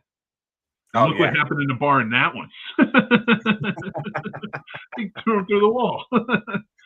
So, F. I'm keeping an F. It's got to stay there. Even in Back to the Future 3. I wouldn't want to go there. Well, I feel like I could just beat the shit out of Biff. Well, Marty could do it. I feel like I could do it. You'd be fine. You'd knock him down. I'm going to give him Fat McGraw. And that's just where I just pummel him. Just wail on him and then have him fall into one of those like horse troughs full of water and then just lay on him. No, what I do is I start somersaulting the best that I can, which is to say that's like rolling on my side. But I already look like the boulder from Indiana Jones, so I'm good. I have fears on my side. All right, so we gave that an F. I think all Western bars should have an F. I agree with that. You're pretty much dead. Yeah. Oh, for sure. Next up, I threw this one in here, and that's Monk's Diner from Seinfeld. Nice. E. You risk of ending life. It's New York Diner. They even showed, remember he had Paco was cooking, so there was rubber bands in the soup. Oh, yeah. I cannot give this above an E. And we made this one up. I have to agree because this was during an era when they had just finished a lot of renovations, and Monk's Diner clearly was still trapped in a time before that, and which means there was some stuff in that kitchen that was growing stuff in that kitchen that had remembered the time from years past who was growing those things from that kitchen. Yep. That is layers of bacteria that goes back like to the ancient times. Yeah, and I'll call it an E because I don't think I'd die there. I think like the Seinfeld group, I'd probably eat there a lot if it was right outside my door. Of course. But this next one is probably going to be the same grade as the Westerns. The Bada Bing. Okay. So the Bada Bing is a gentleman's club. So automatically it's a D. First of all, it's in New Jersey. What does that mean? Well, it's an F then. If you're taking your life in because it's in Jersey, it's got the good fellas. I mean, you've got nothing but like hitmen and crazy dudes and people who kill people just for looking at you wrong. So you're already, and you may be getting a dance from a girl and not realize that some dude who's mentally unhinged happens to love that girl. So he decides to beat the shit out of you or make you eat your own beer bottle. And that doesn't sound like a good time. So this is an F. Don't go to this establishment. You know what's wild is that like that's all of them. It's not just the Bada Bing. like that is quite possible scenario in every Jersey strip club. I feel like that is far too true. I hope against hope. I've never been to the Bada Bing, which is not the Bada Bing. I can't remember the actual name of it, but I hope against hope that there's no scrap metal yards near it.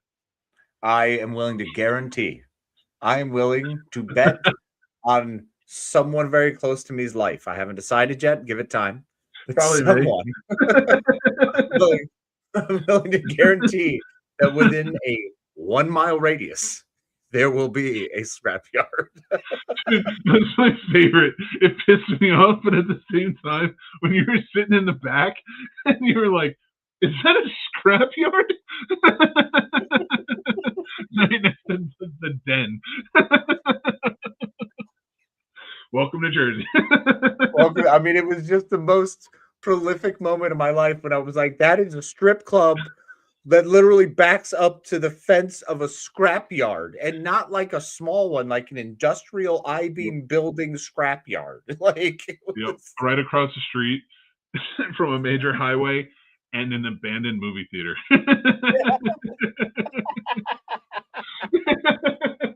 And anyone who listens to this from Jersey knows exactly what I'm talking about. It is the most Jersey thing I've ever seen. And by the way, when we make our final tour in October, we're stopping there.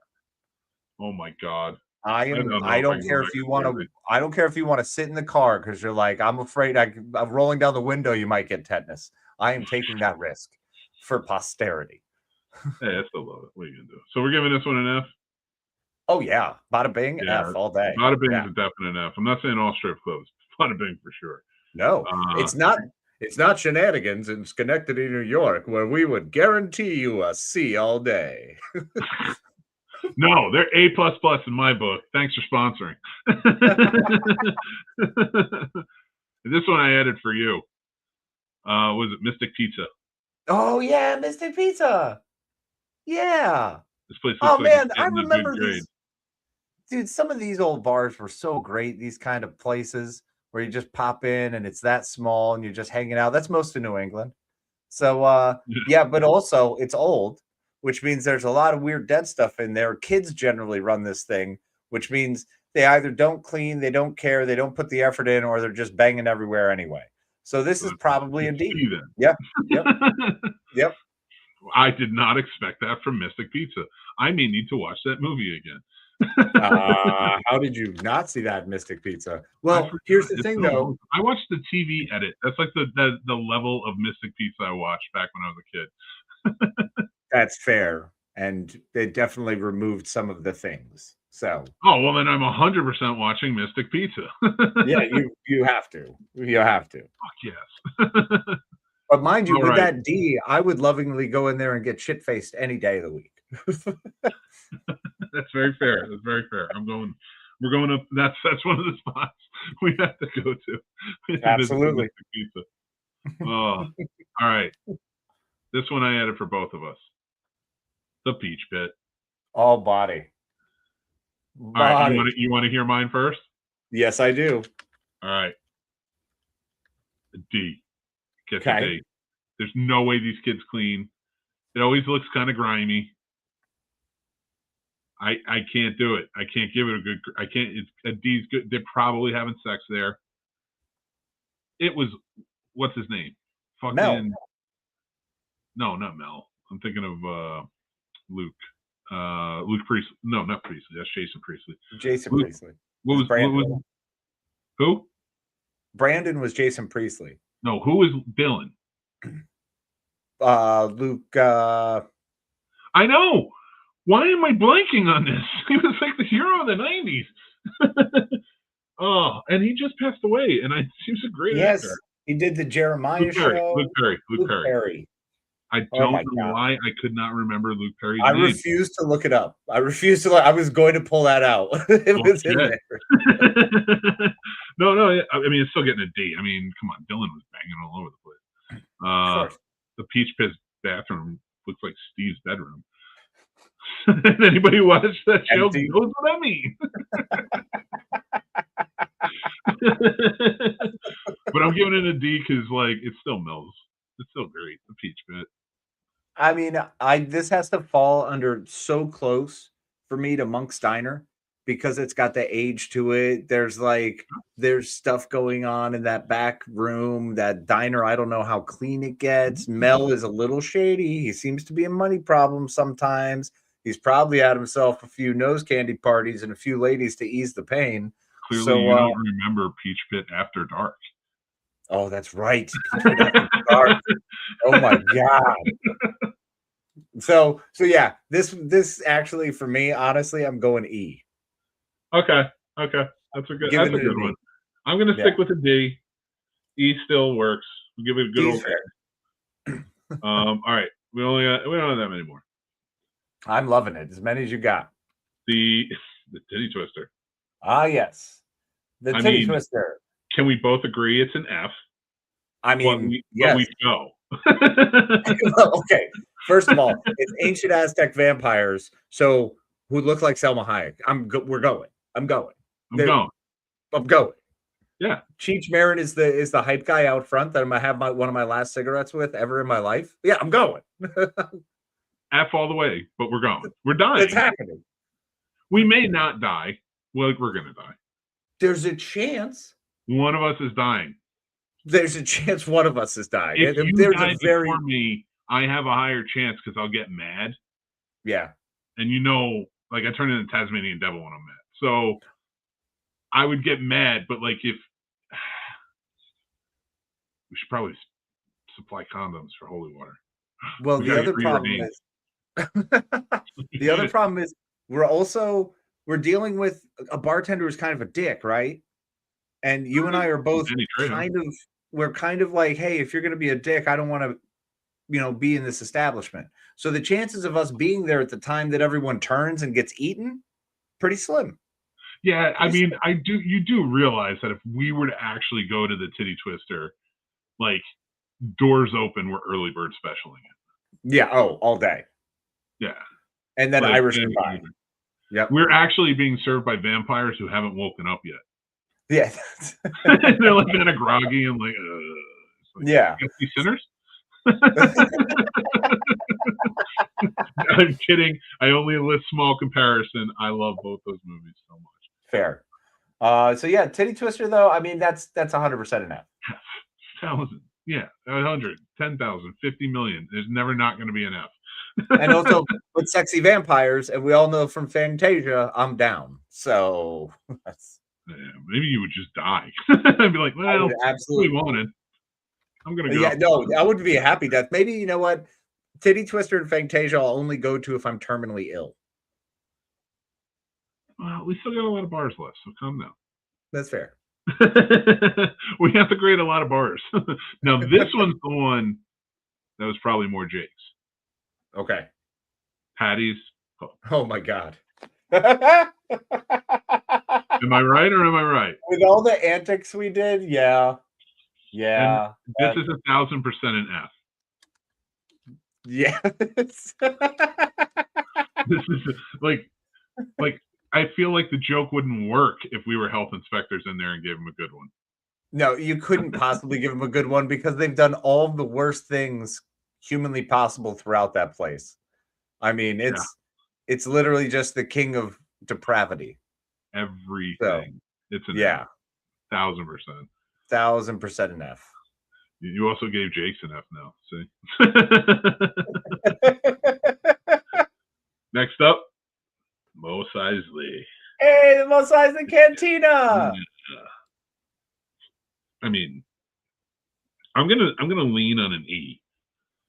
Okay, allow me to explain why an E is a silly thing here. There is a creature. There's a creature who gets his arm cut off by a laser sword after starting a fight. The bartender yells at the kid who started the fight, gets mad at him, grumpy with him, and is just shitty to everyone.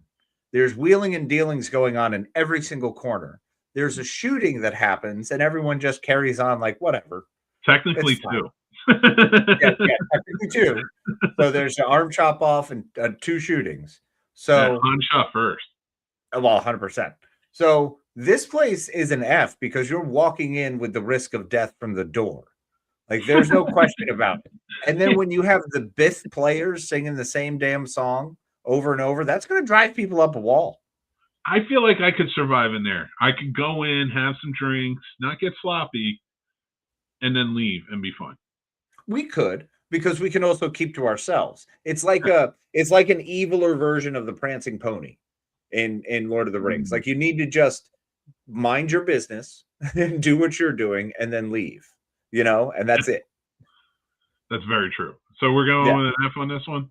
100%. Dude, most likely it's the baseline of F. That is the reason for F in this ranking. Is what I think of. In my opinion, it's a dirt floor on a desert planet where everyone's just shitty and grumpy and trying to just get money and work around the empire. Nothing is good there.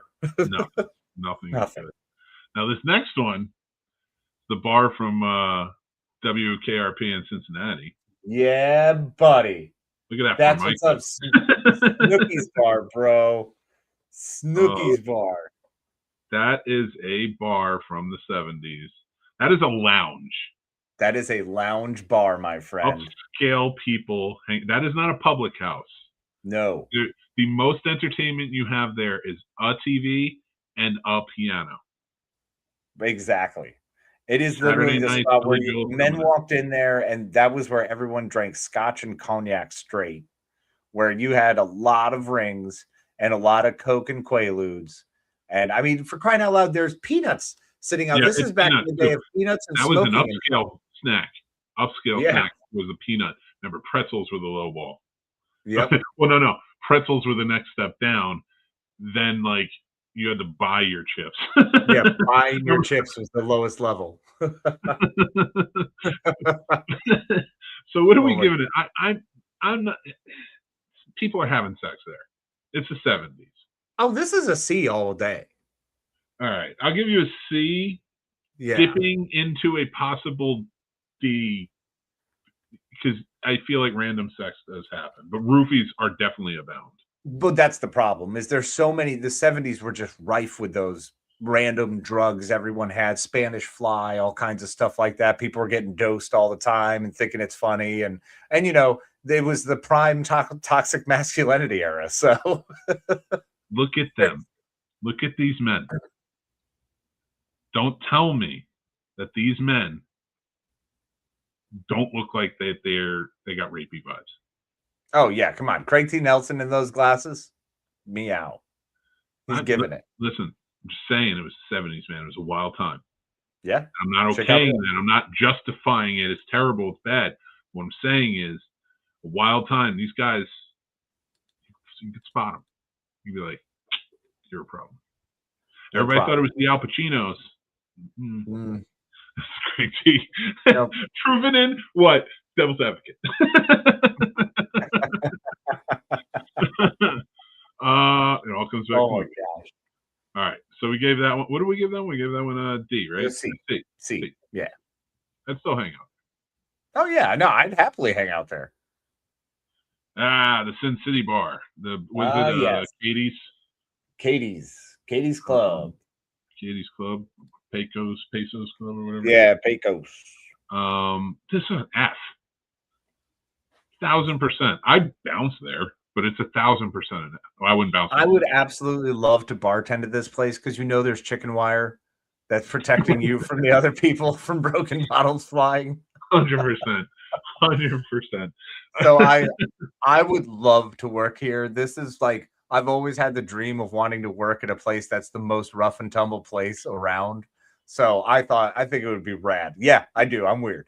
I think it would be amazing. No, I don't think that's weird. I'm just saying, I haven't worked at slouch places. Let's be real. Like, maybe not the Sin City Bar, but like, I mean, I've been there for some of them. Yeah, that's valid. But that's kind I'm of not gonna let you downplay those. No, that's fair. That's fair. But this is one of those places that I'm pretty sure people get stabbed, punched, beat up, like absolutely demolished. And let's be honest, Jessica Alba ain't worth it. She's worth a lot of things, but I'm not going to put my life on the line, especially walking into that F of an establishment. I'd work there. I wouldn't drink there. That's an F. I mean, like in my 20s, I probably would work there because I have a death wish. But honestly, like, yeah, no, I mean, I don't care if Jessica Alba's there or who's there. Like, that's not what paying the bills is what's making me work there, not Pay them. the bills. Yeah, exactly. I want to work there because I know I can earn money there and have fun and have crazy stories to tell my friends. Like, guys, can you believe this? I survived this. We got to give this an F. This is 100% an F. Oh, it's an F all day. Katie's, you're the worst. We're getting a lot of Fs here in the movies. You guys got to step it up. All right. Yeah. Oh my God. Another F. There's no way this isn't an F. There's no way Marion's fucking bar is not an F. Why is it an F, Mick? First of all, a myriad. Look at the plaster. All right, that's not even plaster. It's just stone. That's coming down in a sandstorm. Look at everywhere, just everything. You sit on one of those benches, you're getting a nice splinter in the ass. But anything can kill you at any moment. The drinkers that are pounding it, one of them being the owner, the Nazis that show up. Like, who else? Like, if Indiana Jones isn't there every night, I don't want to go. F. You could get diphtheria from splinters there. It's pretty rough. I get a lot more. They were going to stab each other from that drinking contest. Oh yeah, no. Look, there's a lot of betting going on. This is, to me, the only reason I would go, and I'm gonna say it. Okay. I would go every day. I would be a fucking regular if I could just hit on Marion Ravenwood every day. I would come in, have a drink. Just all I would do is schmooze the crap out of her, have her insult me horrifically, and be like, "Thanks, doll. See you tomorrow." And then I'll tell you what. You want some other movies to try and date Karen Allen? I'll help you out. Go into Cruising, and when Pacino goes down to the gay clubs, hit on her because that's his girlfriend in it. Fair, yep. Or go buy a house in that little town, in that cul-de-sac from Sandlot, and then be the new stepdad. Boom. Oh my God. Get Dennis Leary out of there. That's the safest way to do it. Either Sandlot or, you know what, I probably could have picked her up in Animal House in college days. I mean, she was down for Donald, oh my God, Sutherland's, professor. That's right. I forgot about that scene.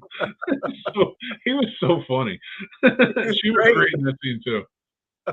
But she's amazing. And but I would 100. It's an F. It's an F. I would put my life in my hands every day to just Karen, hit on Mary. We love you. We love you even to this day.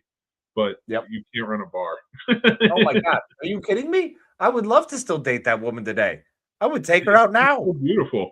She's gorgeous. That's not even a respect thing. As they grow older, I'm like, yeah, that's my style. Right?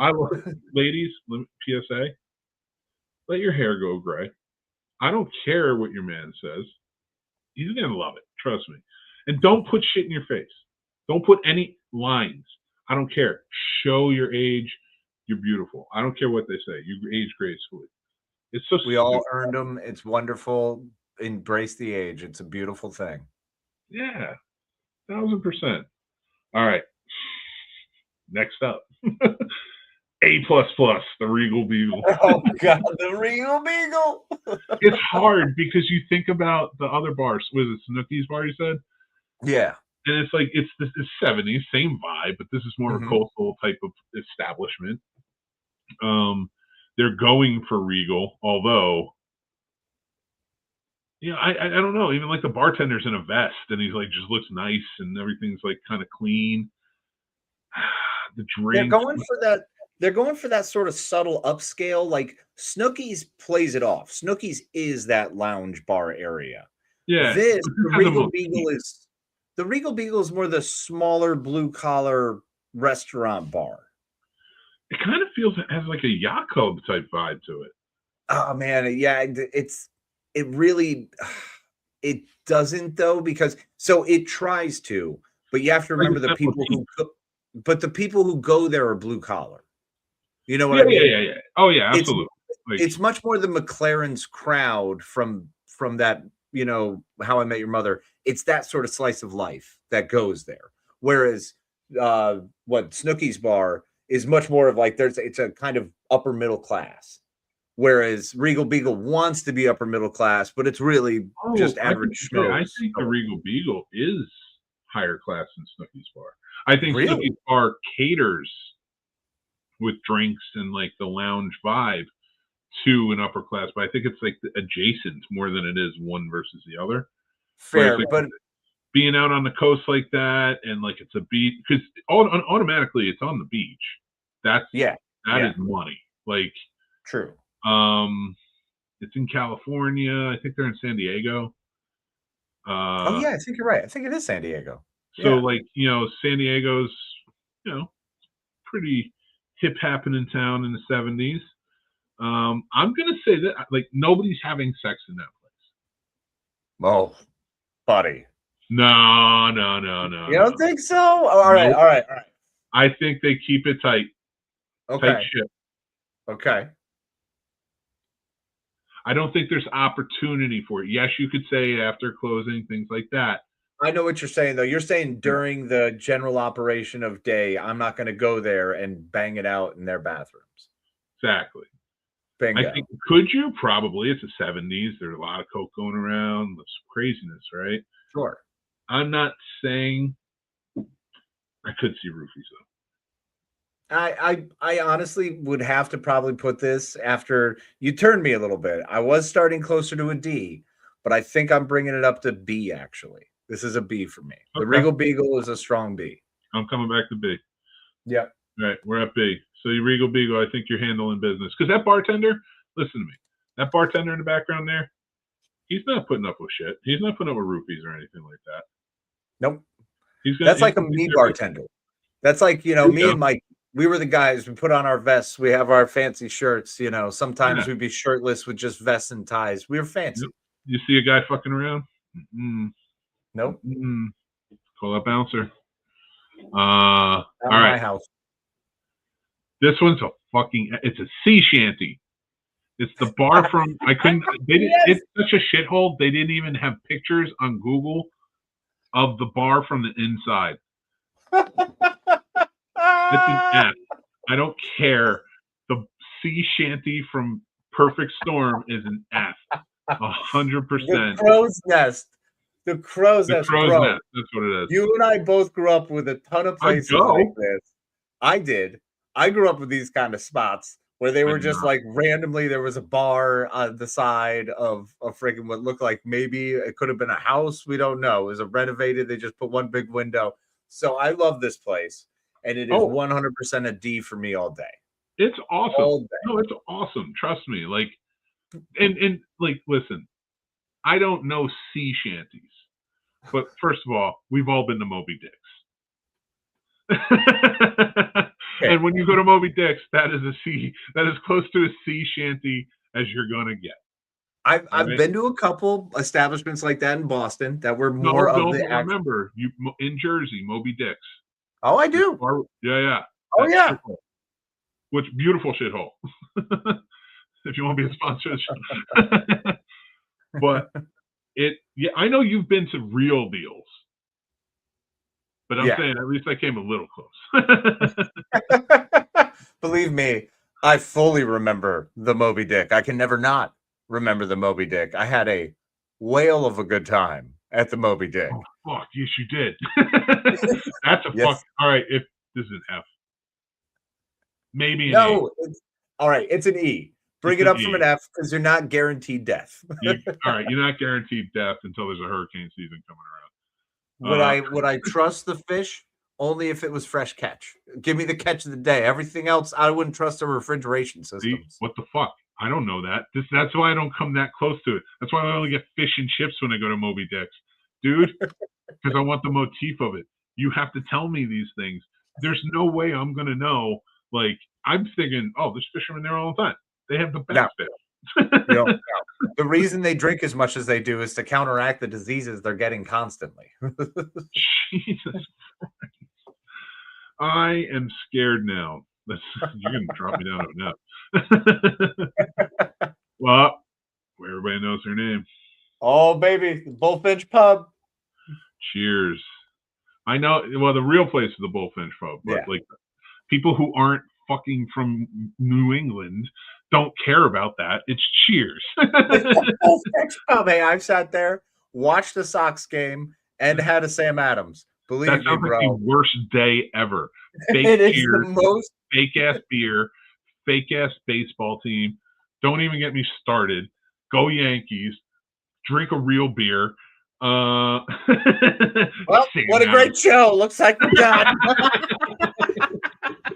We're I got some retiring early. jackass New Yorker trying to shove his ideals down my throat. No, I'm not giving you. No, it's not the Bullfinch.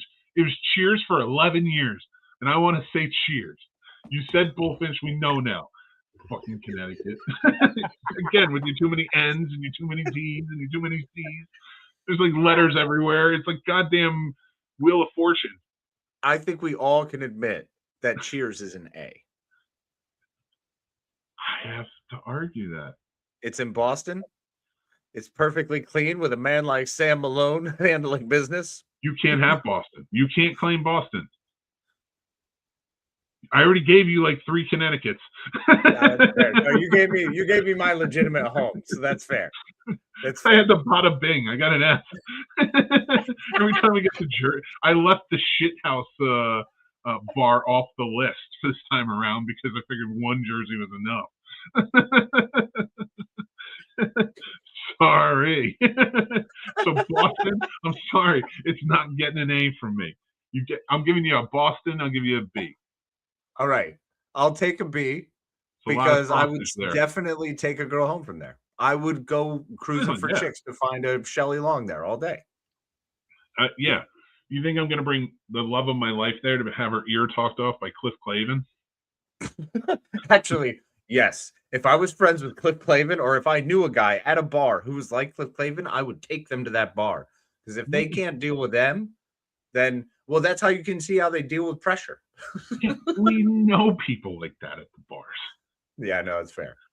And they drove us fucking crazy. There was a time in my younger days where I may have been one of those know-it-all guys at the end of the bar with my friends being, Not as annoying as some of the people I'm thinking about. No, definitely not. Let's sneak off air. I know. No, I'm just busting balls. But Cheers. I'm giving it a B. You give it an A. No, it's a B. Oh, it is a B. Oh, okay. It's a B. Yep. And I think it sits pretty at a B. I think it's actually ideal at a B. From a health inspector because Melville was the step up. Yep. Good point. See, we're great health inspectors. Fantastic. I think we're crushing it. They should hire us. They should hire us. What's the next one? Oh, Days of Our Lives. I don't know why you picked this one, but Days of Our Lives. All right. The reason I chose, and this is for all soap operas, because they are the cleanest establishments you will ever see in your life. They are unreal clean. There is nothing even close to being grimy. This is the closest thing to a grimy bar. And you can see there's a bomb on the base of that table. So the craziest shit can happen at any time. I stared at this picture for too long and did not notice a bomb. So it's not only the craziest shit that could ever possibly happen, it's also with the most attractive people, because I've been noticing more and more for some reason, and I probably noticed it my whole life. Like, soap operas have the most beautiful people, guys, girls, whomever. They are all very pretty people. Like, it is, people talk about, I think, magazines give this unrealistic ideal of beauty. Fuck that. Soap operas are unrealistic ideals of beauty, because every single one of those people are insanely pretty, insanely attractive, and it's not fair, damn it. Now, because of being stuck in a place where anything could happen and an evil twin could walk in and blow a place up, Brady's Pub is probably going to wind up somewhere around a D for me. No. There's a bomb on the bottom of that fucking thing. Oh, fine. You know what? You're right. No, you're right. No, you're actually correct. I think that it might be the more dangerous place. If I have to choose, but if Marion Ravenwood's got an F, this place needs to get an F, because that place only burned down once. Photo, and there's a bomb on the bottom of that table. like, what are we talking about here? There's so almost certain death here. This is wild. I never want to go. Yeah, exactly. An F. I did that by accident, but it worked out perfectly. Soap operas are a nightmare. Oh my god! Yeah, no, it's an F. You're right. I don't know how I was going to try and justify that either. Oh my god! All right, we got two more. Next up, the bronze. First of all, fucking vampires. It's an F. There's not even a question here. It's an F. There are children. Underage kids. There's kids where there's drinking. There's vampires coming in and randomly taking people outside. Mind you, they kill them backstage all the time. They kill them in the alley. That alley is a place people have to go to work. They have to throw trash out, which, by the way, why would you not have a dumpster? That's freaking gross. There's just trash bags hanging around so bodies can get thrown into them. That means fucking rats. Oh, tons of rats. Rats. I mean, all of them. And maybe vampire rats for all we fucking know. I mean, Amy was a rat. Huh? I think this is a shutdown. Yeah, no, we'd have to close down the bronze. There's no way. Sorry, Buffy Ice. And we're with you. We love it. We love Buffy. Are you kidding me? Are you kidding me? I could not be more a Buffy fan. It's a dangerous place. And as health inspectors, we have to do a service and keep you all safe. In an alternate world, the bronze is legitimately where the master goes and lives and where Evil Willow and Evil Xander are. So why? True. Come on. Listen. I'm sorry. It's an F. It's an F. We all have to agree on this. And then the final bar. Oh, God. The bar from Cocktail. Cocktail from Cocktail. Oh, Cocktails and Dreams, baby. This was definitely some nights where we worked too. Uh-huh. Yeah. That was very close to a lot of experiences I had as a bartender. One of the reasons I became a bartender, so I got to live a portion of that life, which was rad. And Cocktails and Dreams was what I always wanted us to achieve and to become, because it was a place you could go and it was the establishment of the party. The joy of Cocktails and Dreams was those guys knew how to be a host. They were the host. You were the guest. You were coming in to be welcomed into their home and to just party your face off and enjoy yourself, be comfortable, confident, and have fun.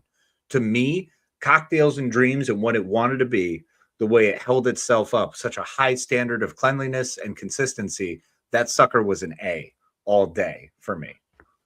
For a dive bar, too. For a dive bar. And you know what? I love that. Your sentimentalness isn't warranted here at the health inspection. It gets D because 1,000% there's Coke in the bathroom. Yeah. In the room. They're having sex on top of the sinks. They're having sex on the ice machine. They're having sex on the stage. Yeah, if there's any type of little doorway, even if it's just a fucking, I don't know, protruding fire extinguisher, they're gonna have sex behind it. Do you remember the payphone alcoves that only came up to half your body? Yes, I know where you're going with it. 100%. Yep. Fucking, oh my God. Yeah, this is a D. Sorry, guys, get your shit together. It's a party every night and we're for it, but your establishment is not cleanly at all. Yeah, that's fair. It's probably pretty hardcore D. You gave such an impassioned speech about it too. And I'm like, I cannot this is my job. I can't give that an A. And that's in New York. I'd love to give it. It's a New York bar. I would love to give it an A. I can't do that. I'm just saying, they did a really good job of greasing my palms, man. Cocktails and Dreams gave me the money. They didn't give you the money? Listen, maybe if it was now and it was nice, I'd give it an A. In the 80s? Well, in the 80s, that place is loaded with drugs. I mean, there's not even a question. There's probably roofie warnings everywhere. Everybody's all jazzed up. Oh, yeah. The bartenders are on blow. Everybody's going nuts. Yep. You're not wrong. I have had some fun with this one. Oh, this is a good one, buddy. This was a good one. We gotta keep this up. Before we go, poor Grandizer's been here the whole time. What's up, Grandizer? Grandizer, I did not hate your review of Empire Records. I just have not had a chance to type it out yet. I have to do it on my computer. Okay. I realize this is aging me. I have to do it on my computer instead of my phone so I can see it better. That's fair. At that age. So I'm getting oh man, let's scroll through see what you got. The hollow suites were allowed at Quarks. Ooh, yeah, so Quarks had the hollow suite. So it wasn't just like a hollow deck. You had to actually pay for it. And there were like, I think 3 or 4 of them. And that's where Rom got really good at working on code and engineering. Oh, he gave a good one. Tech Noir from Terminator 1984. We'll do that. That'll come up in the next. I like that. That's a good one. Yeah. Jessica didn't want to show skin in that movie. Big F. I mean, look, I get it. Well, it might be in your list. It's a Living 1980s TV. Oh, that was the one with the waitresses. That was an upscale place, though. That was. That would like from memory. I would probably. I remember a lot of ferns. I remember there's a lot of windows, so it was like a high-rise type place, and there was carpeting. And in the '80s, if your restaurant had carpeting, it was like it was shag too. It was like that orange shag. But it was the '80s, so like it's like come on, it works. It was upscale, because the ladies maybe like a little fancier. I don't know what I'd give it. I'll figure it out. I have to look it up. MASH is amazing.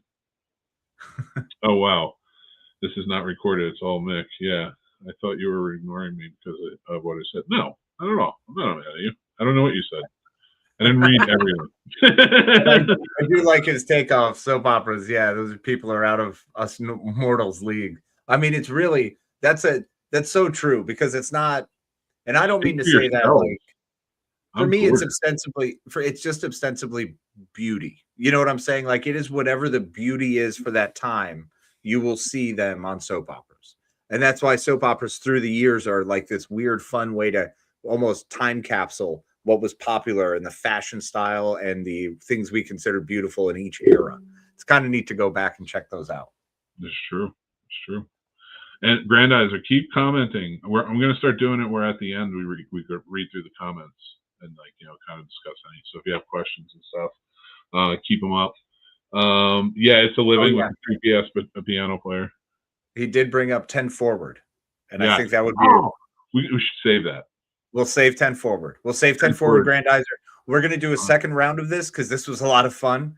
So maybe in a couple months we'll put together another list and maybe put a different twist on it.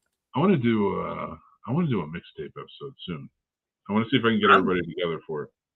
I think it'd be great if we shoot for a mixtape in May because Memorial Day mixtape. Yeah, there's no CFF this year. Yeah. So, like, maybe to honor it, we'll do... Memorial Day horror movie mixtape day. I dig it. Well, no. Why don't we do this? Oh, fuck. I'm such an asshole. I do this to myself all the time. You want to do a Memorial Day episode on Memorial Day? We'll do Memorial Day mixtape, not horror movie. But what are you doing that Friday? I'm looking right now. I have River that Friday. If you're cool with it, maybe we can do an ode to CFF, and just talk about some of our favorite horror movies and stuff, and just kind of like reminisce and, I don't know. A Requiem for a Con. Requiem for a Con. How much we miss CFF. Yeah, I do, dude. I'm hitting a bit of a depressive state. It's April, and I was been preparing, and it's just fuck. And I'm so sorry. I wish you were there. Unfortunately, it was just work schedule is tough to work around. But new job. I would have loved to. I hope they come back. I do too, man. I really hope that they're able to pull out of this. We really love them and appreciate them very much. They're wonderful human beings, and they put on a heck of a show, and really it was a lot of fun. It was a really good thing and beautiful to see building, and it's unfortunate that, hopefully we'll pull out of this, and they'll pull out of it and be able to get some semblance of moving forward. But love you, Destiny, Stephanie. Beautiful, beautiful. All right, I think we're gonna get out of here though. We've been blabbering on. I'm getting a little sentimental. Oh no! Oh, mixing his feels. Watch out! Oh no! Oh god! And he asked the right question for that, right? Movies that you once held a job at. All right. Like, wait, movies I worked on? No, I think that means like movies that, like, what job did you do that was also in a movie? So like bartending, Cocktails and Dreams, kind of related. Oh. I was like, I worked for a video store, I worked for Suncoast, I worked for a movie theater. Because then we can pull Dawson's, because remember, they worked at the video store. Literally every job that has to do with filmmaking in some capacity, I've worked in. Yep. And I am not a wealthy person. Maybe we should have you. Maybe you could relate to Argo, not Fargo, Argo.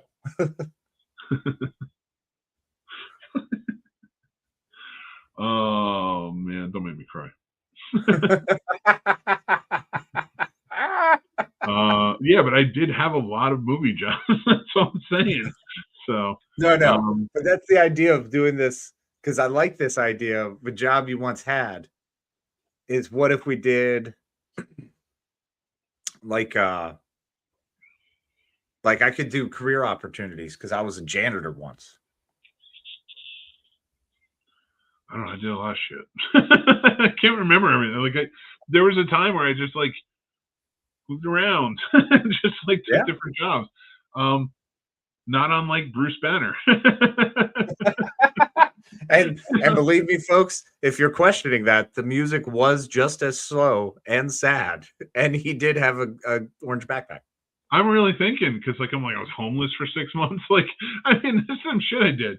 So, I was firefighting. I worked maritime security. I was a letter carrier for the post office. That's right, dude. So you can watch.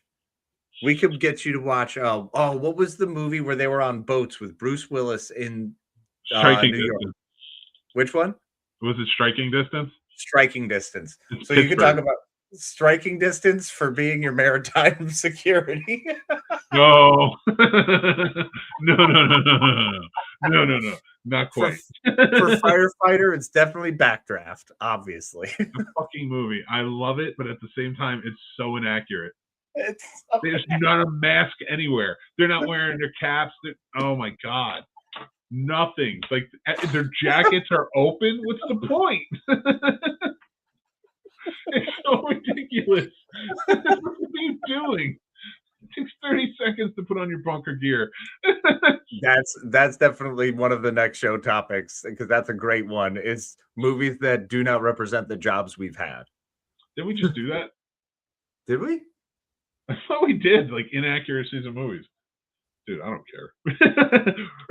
Oh my god, are we gonna do a rerun episode? We just talk about reruns. Anyway. Oh god. Oh, rerun episode.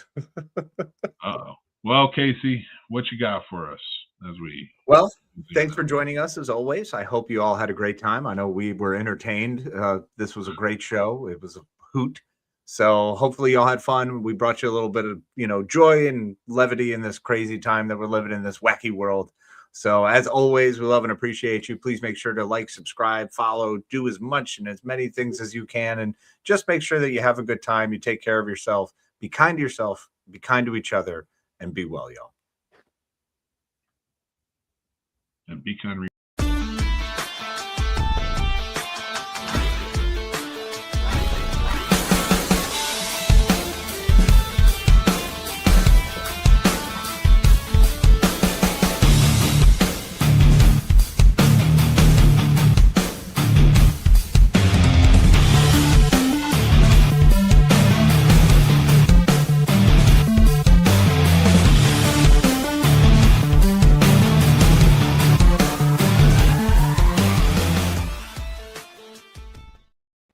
I didn't plan that.